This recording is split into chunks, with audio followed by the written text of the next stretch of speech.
The Levanter by Eric Ambler. Dramatised by James Pettifer. Levanter, noun. From Levant, the countries of the eastern Mediterranean. 1, a native or inhabitant of the Levant. 2, a ship trading to the Levant. 3, a strong and raw easterly wind in the Mediterranean.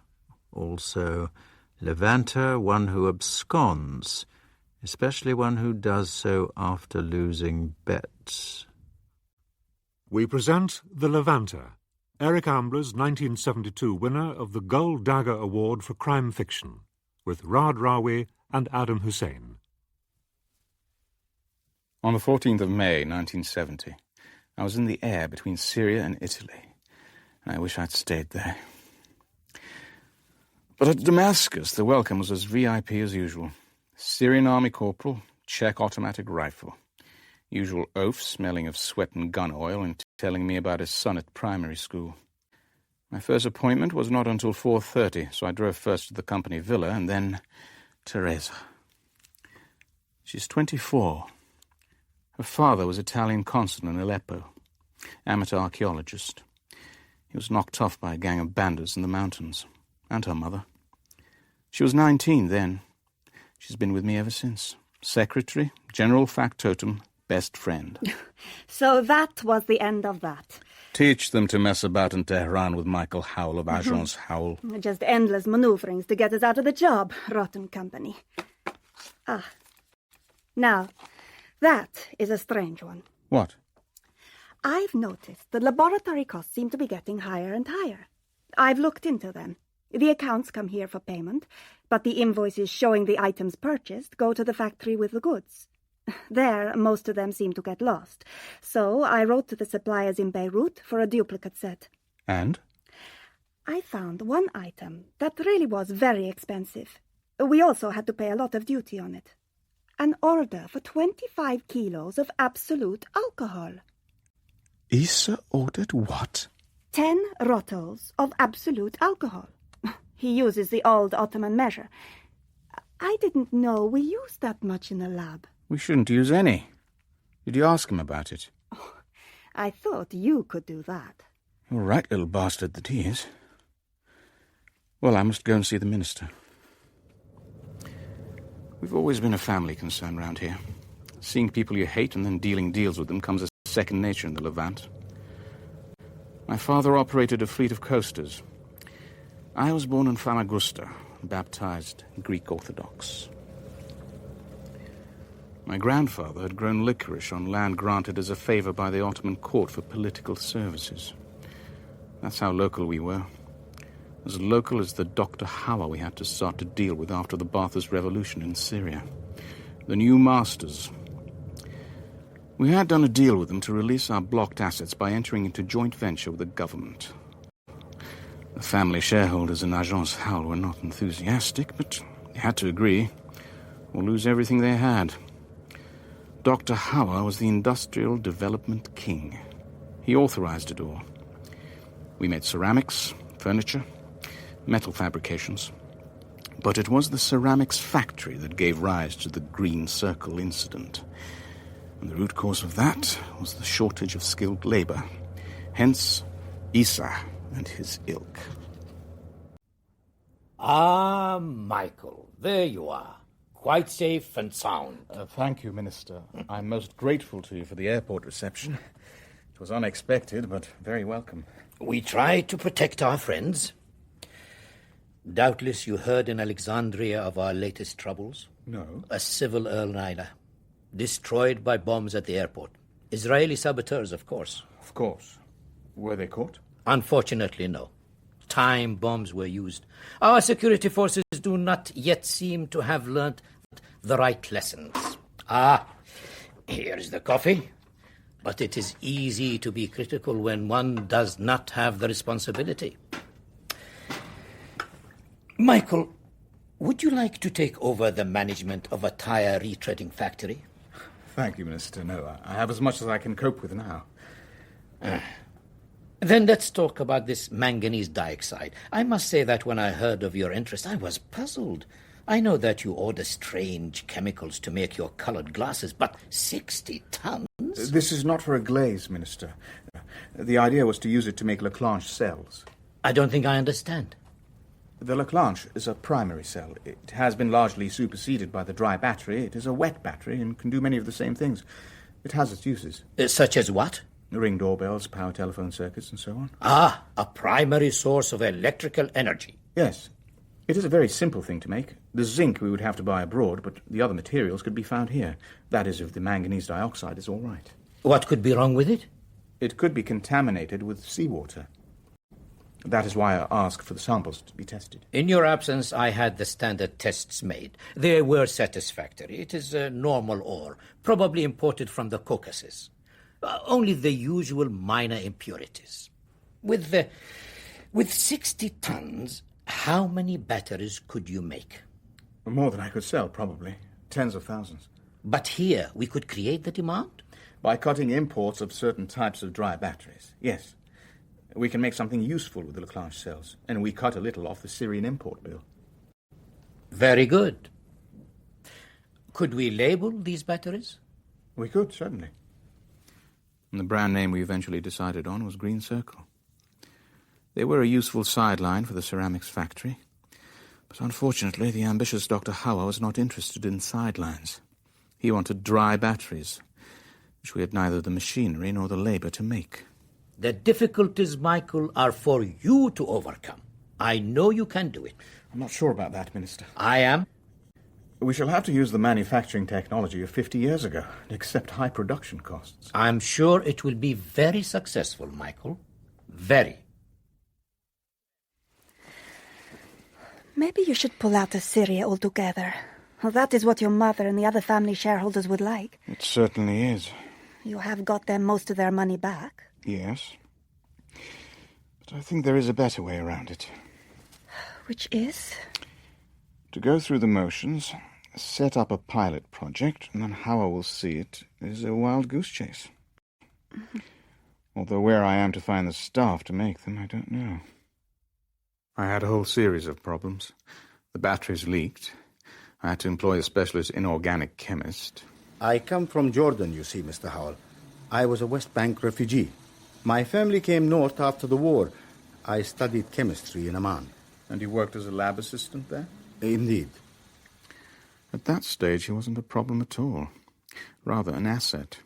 He was intelligent, worked hard, took himself seriously, seemed anxious to throw off his refugee handicaps and do well. The problem was with Dr. Hawa. I couldn't make him see reason about the business. And I will study these proposals, and we will have a further meeting. Thank you, Minister. Meanwhile, the whole thing must be treated as confidential. I don't want the radio or television misinterpreting events. No, of course not. There must be no premature disclosure. I'll have to discuss matters with the Ministry of Finance and the Ministry of Commerce. Of course. Necessary clearance will have to be obtained. Necessary clearance will have to be obtained. He said that about 6 times. I see.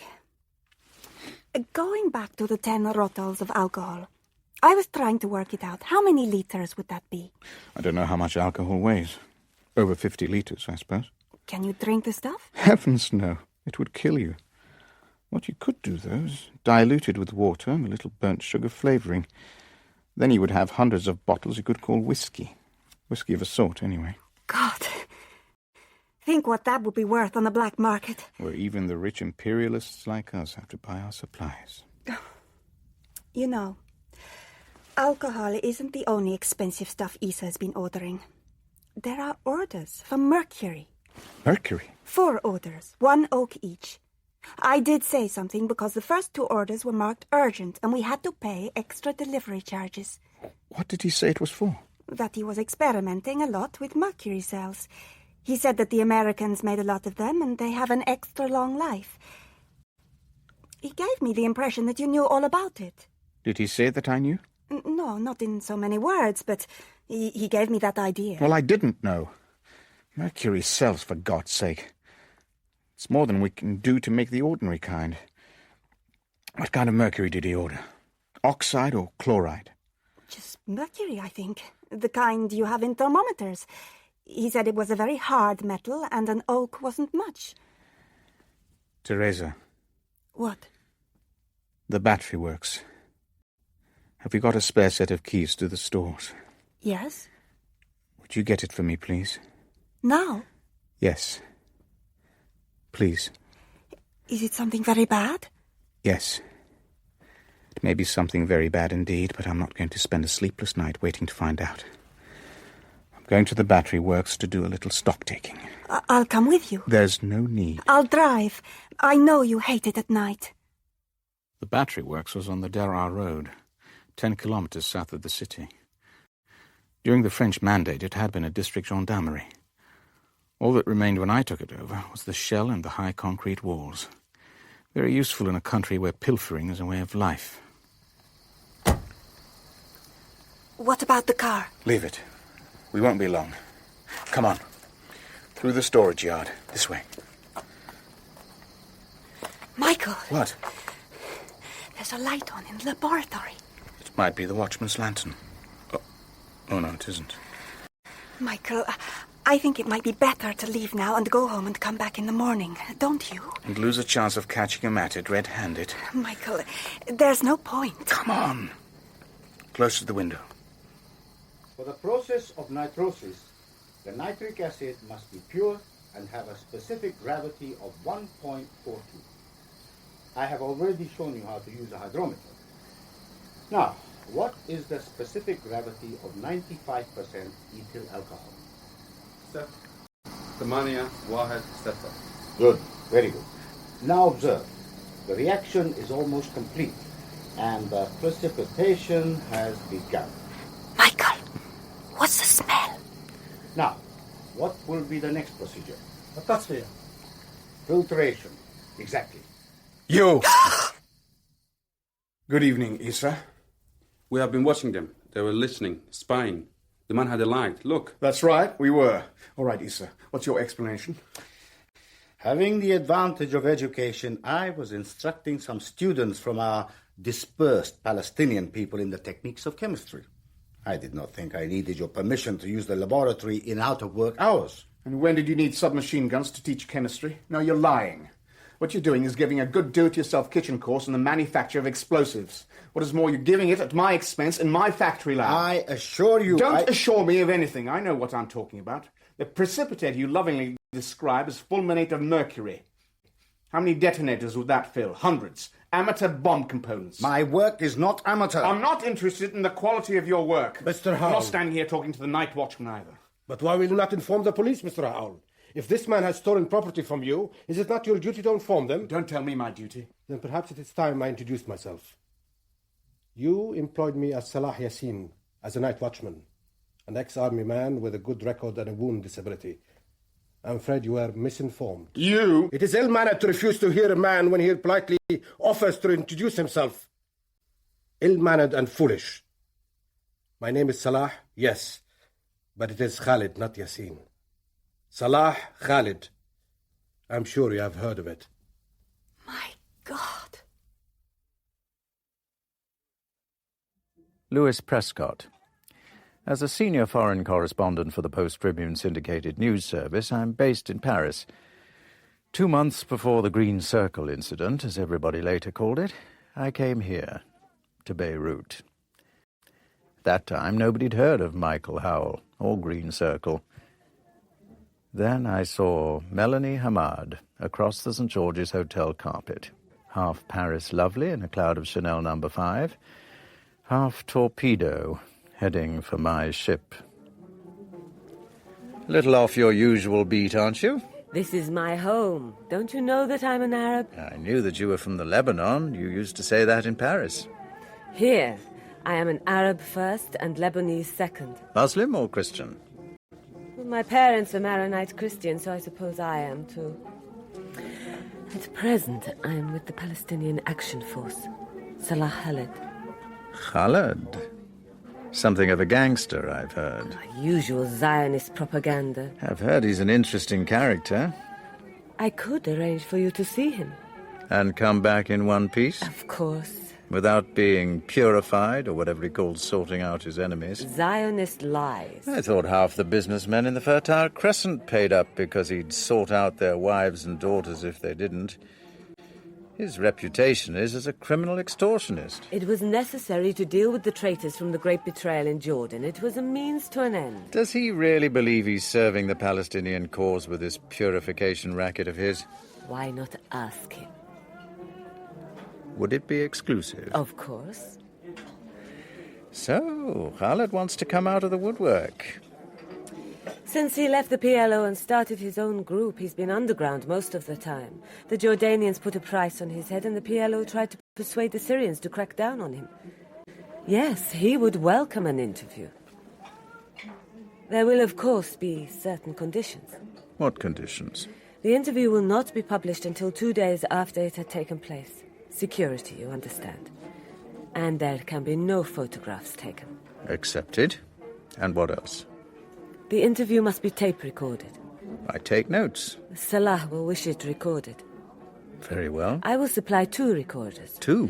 You also must have an identical record. I don't need one. That will be Salah's wish.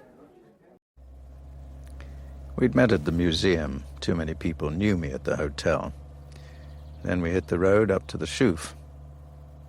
Everybody thinks of Beirut as a city, but it's a village, under the most beautiful mountains in the world. ممنوع الدخول. مين مسؤول عنك؟ أنا بواجيك. What was all that about? We've entered the military zone. Because this is near the Israeli and Syrian borders, the army polices the area. You see how it is. Those cowards in Beirut use the army to oppress the Fedayeen. It didn't look very oppressive to me. Oh, they know me in the car. I come this way to my father's chalet. Is that where we're going?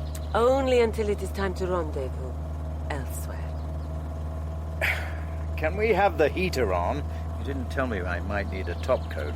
There are coats at the chalet you can use.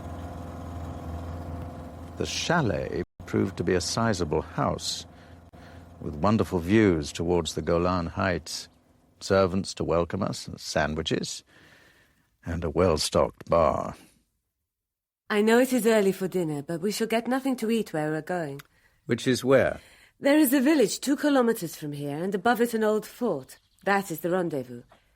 What will you drink? Can I say the interview took place at an old fort near the Syrian frontier? Of course. There are dozens of them in the mountains here. You could call it a ruined Crusader castle, if you like. Why? It would sound more romantic. Is it a ruined Crusader castle? No, it was built by Muslims. Then it's an old fort. Thanks, I'll have a scotch. Fine. Now tell me what you're going to ask Comrade Salah. The fort was an ugly ruin. The stone archway entrance had collapsed, and we had to fight our way in through the scrub. Then there was an Arab in a black bull cape waiting. He waved me forward with the lantern he carried. She went ahead. I will go first. Give me the recorders and wait here. The Arab had stubble, very bad teeth, and worse breath. Then there was a wave of a torch. I clambered up. Inside there was more rubble and then a clearing. There was a lean-to hut. Some local goat herd must have built it. They waved me into the hut. The only light was a kerosene lamp. Mr. Prescott, I am permitted to present to you the commander of the Palestinian Action Force, Comrade Salah Khaled. Good evening, Mr. Prescott. It is good of you to make this journey. Please sit down. Thank you, Mr. Khaled. I'm glad of this opportunity of meeting you. I regret that I'm unable to offer you coffee here, but perhaps you'll accept a glass of arak and a cigarette. Mr. Khaled does not normally, of course, drink alcohol, but he's not bigoted in these matters, and as this is a private occasion, he will join you in a glass of Syrian arak. I am told Syrian arak is the best kind. If you will say something into the microphones, we can begin. It is an honor to be received by Mr. Khaled. إنه تواضع كبير من السيد بريسكوت. It is gracious of Mr. Prescott to say so. Interview of the commander and leader of the Palestinian Action Force, Salah Khaled, by Louis Prescott, correspondent of the American Post-Tribune News Service Syndicate, meeting in the Republic of Lebanon on... It was the goddamn 14th of May I met him. So that's how it was with Howell. He doesn't like reporters. And he brought most of the green circle crap on himself. Sounds kind of weird. Going into dry battery manufacturing with a gang of crooks like the Syrians. How did he expect anyone to believe him? Well, Khaled was clever. Howell didn't know anything of his plans or intentions. Maybe the Syrians didn't either. Sure? Sure. Run the tape. Listen to what he says. Mr. Khaled, you seem to have devoted all your adult life to fighting on the Palestinian side in your Arab-Israeli conflict. The Arab-Zionist conflict, yes. Most of the fighting on your part having been with guerrilla forces? Not all, but most, yes. Even when the armies of the Arab states, Egypt, Jordan, Syria, have not been engaged, you have continued to fight? Yes. Even when there's been peace? There has never been peace between the Arab states and the Zionists. And when the farmers were able to cross into Israel? Peace at any price was never acceptable to us Palestinians, Mr. Prescott. With or without the allies in the Arab states, we Fedayeen have always fought on. But what do you think you've accomplished by doing so, Mr. Khaled? To put the question another way, what do you think has been the main achievement of the guerrilla movement? It has ensured that the Palestine cause has not been forgotten. You say the Palestine cause. What, in your view, is the Palestine cause? Justice. Could you be more specific? First, the destruction of the Zionist state. Note, please, I do not ask for the destruction of the Jews, only the dismemberment of the artificially created Zionist state. Second, the return of all Palestinian refugees to their lost lands. Third, the establishment of a Palestine Arab state, and nothing less. But all that's been achieved is Israeli expansion. The Palestine cause may not be forgotten, Mr. Khaled, but as you present and define it, do you not think it may reasonably be considered lost? Considered lost by whom? The United States government? Disappointed? You're a journalist, Melanie. You should know there's no story in what he gave me. No story. Melanie, look at it professionally. Khaled moved out of the mainstream of the Palestinian movement when he formed the PAF and denounced the PLO and Al-Fatah. He's little more than a gangster now. So he's trying to talk his way back into the headlines with all this crackpot stuff about blowing Israel out of the water single-handed. That's not what he said. The punchy has-been still kidding himself he's fit enough for a championship bout. Don't tell me you take him seriously. I can, and I do. Nonsense. It is not nonsense. Sorry, Melanie, I think it is. That is because you do not know what is being planned. And you do? A little, yes. That was the first thing I wanted to find out. I went on needling her. She got me back to Beirut in time for a late breakfast. When I had showered and changed, I went to the bureau office. Frank Edwards was there and expectant. I'm not filing yet on Khaled. No story? I don't think Melanie Hamad knows as much as she thinks she knows. I think the PAF is going to strike inside Israel, to put it on the map. Then Cairo would have to take notice. Something showy inside Israel would certainly give him a leg up. But why does he want to draw attention to the Haifa area? Because that is almost certainly where the operation is not taking place. Sounds far-fetched to me. I was wrong, of course, about all this. Inexcusably wrong. But I'd allowed my personal dislike of Khaled to influence my judgment. No. Mr. Howell, Miss Melandra, you'll answer my questions. First, why are you here, and who and what sent you? I came here to confirm a suspicion. What suspicion? That Issa was doing what in fact he is doing, making explosives. Who told you? Nobody told me, I guessed. You expect me to leave that? I know my business, Mr. Khaled. I know which chemicals are needed in the laboratory and which are not. I can also read an invoice. The invoices for the special chemicals were always destroyed. I asked Beirut for duplicates. Why? What made you ask? Invoices have to be paid, whether the paperwork is destroyed or not. The lab bills were far too high. Is that the truth? That's the truth. When did you make the discovery about the chemicals? This evening. Did you tell anyone else? There's no one else to tell. You are interested in Issa's work. Well, let me tell you. We're not concerned with bomb making, but production of detonators of certain kind and in quantity. Lacking the proper apparatus, our method is little primitive. You follow me? I follow. Some of our so-called friends especially in Cairo, have been sabotaging our supplies. That, Mr. Howell, is where you come in, and Miss Melandra. So please report here at this time tomorrow night, without fail. دير بالك عليهم هذول أصدقاء. هذا يا رفيق. Comrade, is this a good idea? مش راح تراجع عن هذا هو. You and this woman here must become loyal and committed members of the Palestine Action Force and subject to its discipline. But we are foreigners. Other foreigners have been granted membership, foreigners of both sexes. They consider themselves honored to serve. Honored. It's very, unexpected. You're not a Jew, nor is Miss Melandra. There is therefore no obstacle. There are Christian Palestinians who are loyal to the cause, and it's perfectly possible to take the oath in Christian form. The oath of loyalty can be administered now. Do you keep a Bible in your office? No. It's not necessary. Now raise your right hand. I swear by the Holy Trinity and the Holy Book of Antioch.